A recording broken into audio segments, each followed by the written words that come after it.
Good morning, and this is Angel Brook, and I am doing my word of the day, and I need to be outside today. It is definitely about love, and this is what is this supposed to be, part 3? Because I did part 2 and then 1 yesterday with Alex involved. So my first guest for my show, woo! Yay! I had a guest. But let's talk about love. And love, I was realizing when I was doing my love interpretation of my thoughts of process of love that it was real morbid. It was not like, love is beautiful, love is caressing, love is embracing. It was like, love is painful, love is hurt. And I was like, there's an area that's kind of still Stacy has to work on. And we tend to sometimes avoid those areas. To be real honest, like authentically, it's hard to deal with those. I will say when I was young, I think for me, it started feeling uncomfortable about love when, I had to be like in 3rd grade or something, or 4th grade, and I went to Trinidad, and I think my first experience of what I thought what love would be for the rest of my life was this young dude, a young boy. He was about a year or 2 older than me. Woo, right? And his name was Roger. His last name was Jack. Roger was not rich, okay? By any definition, Roger was not rich. Roger actually had freckles. He was real light skin. He had red hair. I still remember his face. Isn't that crazy? He had red hair, freckles. He was a little bit taller than me. He must be like 6 something by now. So cordial, real nice, affectionate. He used to climb the mango tree. We all climb the mango tree in Trinidad because you're from the islands, so you climb, right? And I learned how to climb a mango tree and a coconut tree with Roger. And he was the only one that could get me to do it, because he would say to me, "Don't worry about it. I have you. If you fall, I can catch you." So, that was my first impulse thought process of knowing that a man is supposed to protect you. So I took it, and then he would nurture me. He fed me. So we would get mangoes. He would go up on a tree. He would come back. He would catch the one I love, the Julie mango, and he would give it to me. Before he even had one, he would give me the mango. And so I saw love in that manner. I saw that that's how a man is supposed to treat you, which is truthfully. So Roger would give me the mango, give me the stuff, and then he would say, "Are you okay? I can't wait until you come. When you come back every year, I keep counting when you come back." So then I realized that a person will always look for you, seek you out. Early in the morning, he would come. At nighttime, the day I was leaving, it was like almost like one of those stories where you see on television. It was like, oh, the girl is leaving, the little boy gives you, he gave me mangoes. I think the last mangoes was like putting the mango in my mouth, drooling down my face, and gives me a kiss on my cheek. Then he gives me a kiss on my forehead, and then I never see Roger again.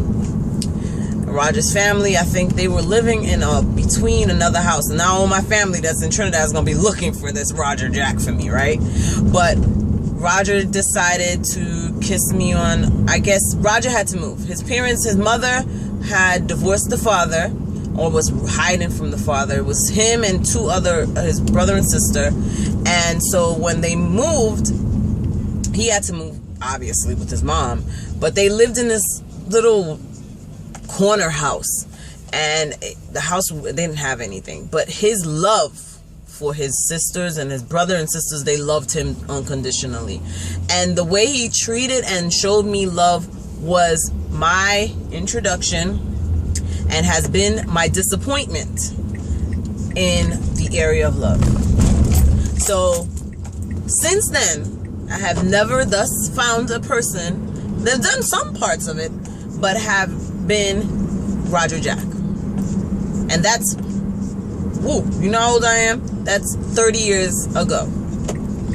I am searching for that type of quality in a person. And why? Because you should find it. And I'm not discounting the people that have been in my life. I'm not discounting the person that's in my life now. He does treat me well, but I won't say he's not Roger Jack, because Roger Jack hit a different soul. When your first love hits a different peak in your life, that person does something to you that nobody else could do. Especially if you like, when I see mangoes and someone gives me a mango, I'm like, I light up, because it reminds me of that summer of someone doing something for you selflessly, knowing that he couldn't afford it. He couldn't afford the mangoes. That mango was really their nutrition most of the time, and he would give it to me first, and he adored me, and that is what I call love, and I can explain it that way. When I see love, because my definition yesterday, to me, I'm so sorry, and those that are trying to like work together, my definition was so off yesterday. I was just in one of those moods, and please forgive me. It was just so off. But I will say, that will be my definition of love. It would be him. He is what I would call, it's a man being able to be a priest, or a pastor, a protector, and a provider of your household. That's the essential of what a man should be to you. But what love is to me is those qualities, and for a person, a mate, not what love is just meaning in my heart. But that was what I considered love. When an individual wants to love me, would be that minute, simple, simplistic part of love comes from that.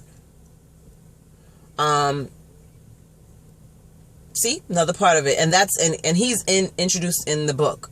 I dedicate a good section of my memoir to him, because it really has crippled what I sometimes define as love from someone else. Not from my family. We have to discuss about family. So this is gonna be like a R. Kelly, sleeping in the closet. What was it called? Something in a closet. That, part 25 or something like that. Later on, you're gonna be like, oh God, should she get off of love? But yes, in reference to love from others, that's what love comes and shows to me. That's my example of what it's selfless. And it could be selfish sometimes, when it's like you're trying to take care of yourself, but then you become selfless. God is, when he shows love as love. Love is love, and he shows love from a different he just shows love. It's just unconditional. It has no conditions. It has no this. If you do this, you get that. If you do that, you get this. It's just him, just being him.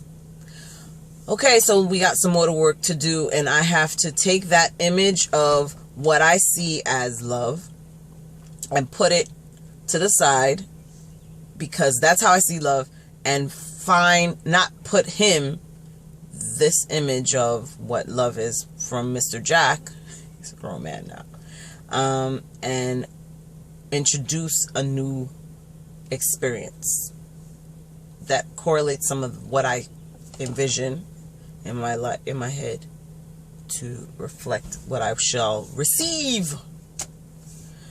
So thank you for listening, and we'll meet again.